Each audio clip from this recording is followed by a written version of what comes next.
start. Okay. Say what you were about to say. So, this block right here has always been a quiet block. Now, back in the 90s, when the drugs started, Mm-hmm. the drug boys or whatever on the corners and stuff like that, we had that. But one thing about my mama, Carolyn Poole, is that she would tell them, look at here.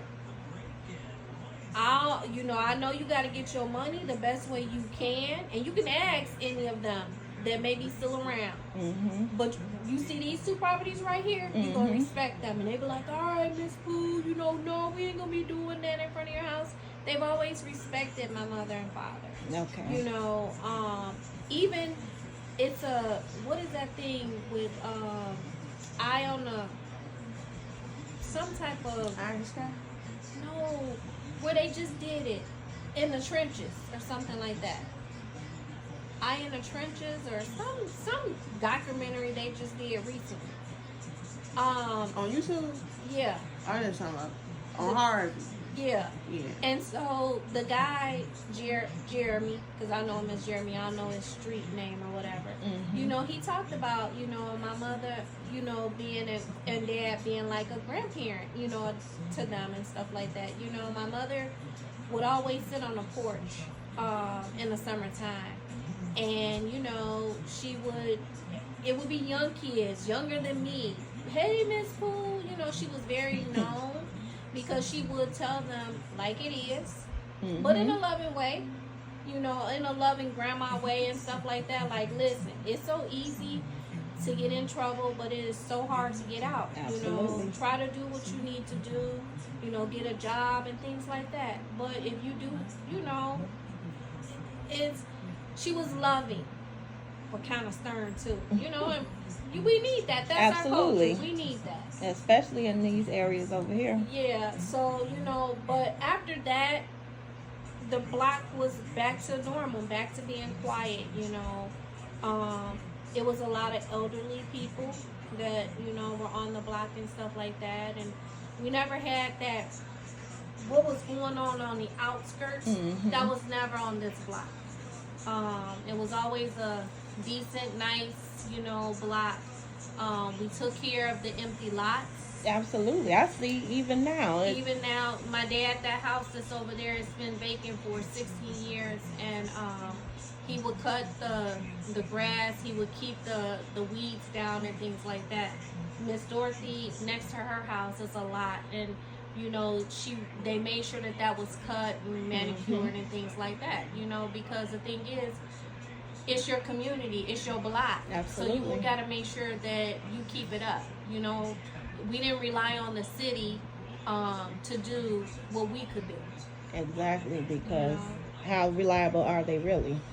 Yeah, so that's one thing, and I would have never thought, living here for 48 years, that our house will be torn down or be taken for something that we neglected to do, like pay the taxes. Now let me ask you this. We needed to do. Okay, so give me backstory. So your parents, what made them come to Harvey? What brought them here? So my mom and dad, they worked at a chemical plant in Chicago Heights. It's been Victor Chemical, Stauffer Chemical, Rhodia. It's a lot of names. So they worked at a chemical plant.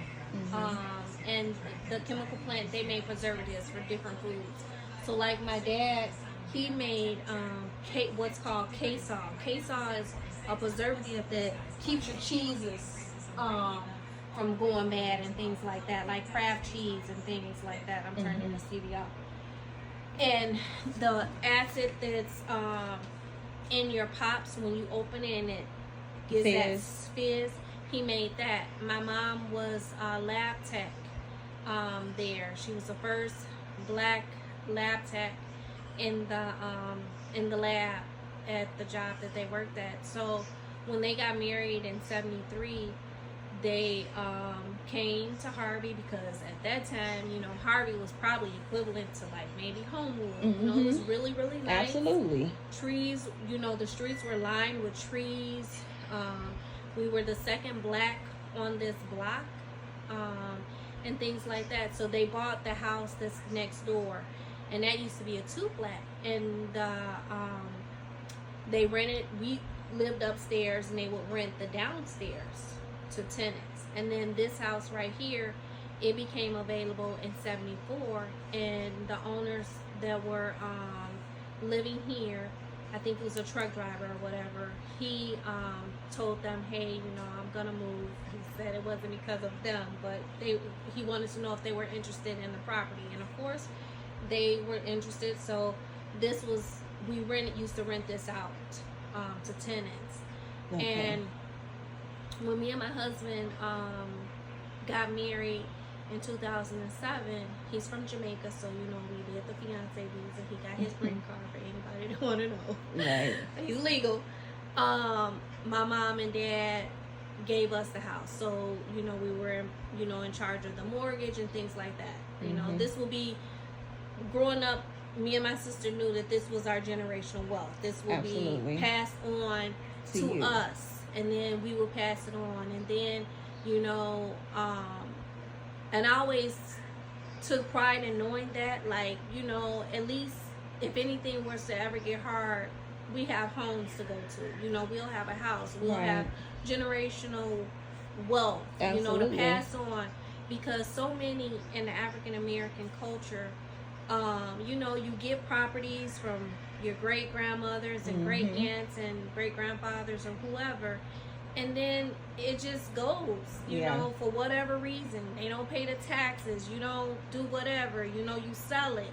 But I knew that for whatever, I wasn't going to ever sell that house over there because that's where I grew. That's where I was born and raised at. Right. You know, or even this house neither, because this was our generational wealth. If we were to move off, at least we would know that we would have, you know, a income place to come back or to. a place to stay or whatever, you know. And plus I think about how hard my mother and father worked. They were blue collar workers. My dad worked swing shift. That means that 1 week he will do 7 to 3, the next week 3 to 11, 11 to 7, you know, and it was, you just rotated. And sometimes he did 16-hour days of working. And you know, it wasn't no easy work he and my mother did and things like that, but you know, he came here from Mississippi. He came here in 1950. He came up in 1958 or 59. And he came up here because the place that he was working at in Chicago Heights, Sulphur Chemical, it was, my grandfather worked there, so he told him about it and he came. He retired there in 43. He worked there for 43 years and retired there. Okay, that's awesome. My mother worked there 36 years and retired there, you know. So not that we were rich or anything like that, but you know, we never wanted for anything. My parents we traveled, you know, we've experienced a lot of things. So, you know, we had really good parents, you know, me and my sister, you know. Did you all graduate from Thornton?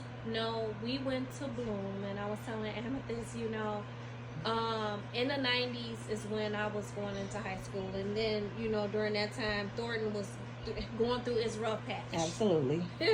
And so my uncle was a gym teacher at Bloom, and so you know, of course, our family, my dad's family is from Chicago Heights. Okay. And so I, you know, stayed with my grandma or used my grandma's address to go to Bloom. So Okay. I went to Bloom.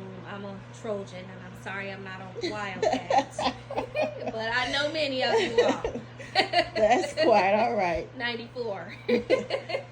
So, you know, it was when me and my husband got married, you know, like I said, this was a rental. So the way it looks now, not saying that it's fabulous and all of that, but the way it looks now is not what it looked like when my mother was like, hey, we're gonna let you and your husband stay here. Girl, it was so outdated. It had wood paneling. It was just ugly. Like, oh my goodness. So we renovated it, meaning me, my dad, and 2 of his friends renovated, you know, the place, and you know, made it our own. We took it all the way down to the studs of the wall. Mm-hmm. And so, you know, So we've you been put here your ever blood, since. sweat, and tears literally Yes, in this home. Yes, girl. Yes. That is a lot. But you know, I would have never thought that we would lose our homes, you know, for something that wasn't our doing or whatever. Because Okay. when you look around,